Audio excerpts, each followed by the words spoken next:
Hapa ndipo tunapopata tafsiri ya kauli mbiu ya maadhimisho haya inayosema kuendeleza ustawi wa uchumi kupitia ubunifu, mageuzi na ustahimilivu.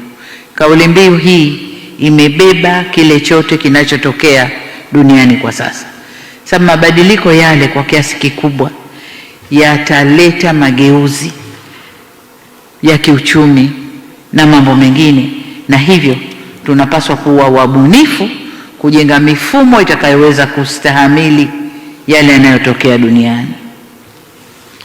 Niseme kwamba ubunifu ni muhimu, lakini bila kuimarisha na kusimamia na kuhakikisha ubunifu ule uko salama, unaweza kuzaa changamoto mpya.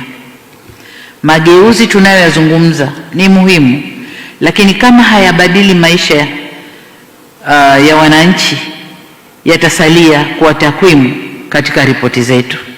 Takwimu zitasema kama tunavyoona kwengine, uchumi unapanda, GDP kubwa, uchumi wa nchi ni mkubwa, lakini ukifika kwa watu, hali za watu sio nzuri. Kwa hiyo tusiposimamia vyema, mabadiliko haya yatabaki kwa takwimu, na ni vyema kutafsiri ukuaji wa uchumi uende ukakue mpaka kwa mtu wa kawaida kule chini. Ustahimilivu ni muhimu, lakini pasi na kujenga uwezo wa ndani kisera na kifedha, unaweza kuwa ni uwezo wa kuvumilia matatizo badala ya kuwa uwezo wa kuyatafutia ufumbuzi matatizo yanayotukabili. Tunapokuwa na uwezo mkubwa, kama tutapatwa na changamoto kwa mageuzi yanayotokea duniani, tunaweza tukawa na ufumbuzi wa haraka ndani yetu. Lakini tusipojenga uwezo mkubwa wa kisera na kifedha, basi tutaweza kuyavumilia tu yanayotokea, lakini hatutaweza kutafuta ufumbuzi.